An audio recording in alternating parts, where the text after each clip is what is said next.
Good evening, ladies and gentlemen. Welcome to the launch of Telegram. I am Kestiti Pringgoharjono, Executive Director of the Lontar Foundation. Telegram, a novel by Putu Wijaya, is one book in Lontar's new modern library of Indonesia. This is a series which will eventually include a large number of the most significant works in modern Indonesian literature.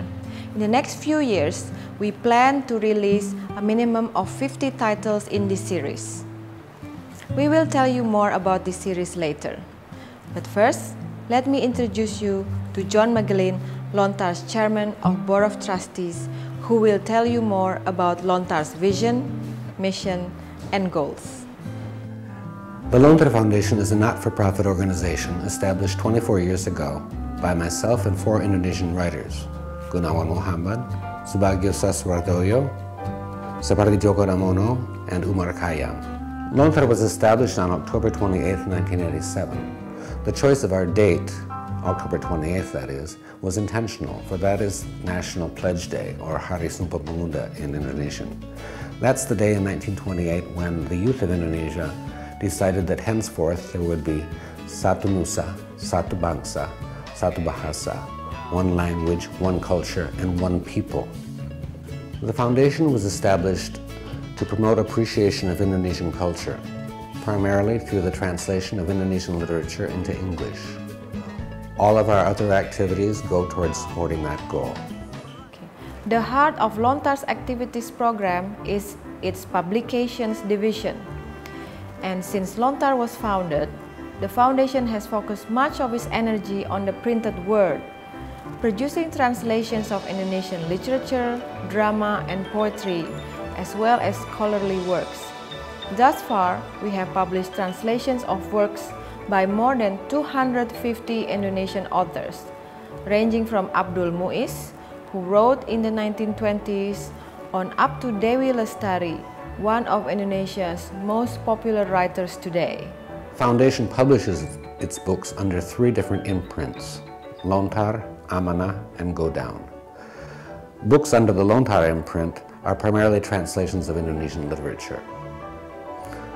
Books under the Amanah imprint are those in Indonesian which we developed during the process of creating an English language book. Books under the Go Down imprint are books about Indonesia that were written originally in English. In order to safeguard this collection and make it more accessible to the general public, Lontar has embarked on a digitisation program. As well, Lontar is in the process of building a web-based digital library which will both store and make accessible to the general public a large portion of its digitised materials. To enhance scholarly research, duplicate sets of Lontar's collection will be placed in a select number of participating libraries around the world. We plan to launch the initial phase of the digital library later this year. Over the past several years, Lontar has filmed performances of 2 different shadow plays, or lakon, in each of their 3 contemporary styles, thus producing 6 real-length films. The Modern Library of Indonesia brings together some of the best works of Indonesian literature from the 20th century and beyond. At present, we have published more than 10 titles, but we hope within the next 3 to 5 years to have at least 50 titles in this series, again ranging from the early part of the 20th century up to the 21st century. These books will be made available in print-on-demand format throughout the world, as well as in electronic book format, thus making them easier to obtain by teachers throughout the world. Because of the non-profit nature of Lontar's work, Lontar is almost entirely dependent on financial assistance of others. Ventures such as digital library and shadow theater educational package could not be undertaken without assistance of others. So too, Modern Library of Indonesia series. Without individual and corporate support, Lontar cannot do its job. Lontar believes that only cultural diplomacy will create a world in which mutual respect among nations will become preeminent.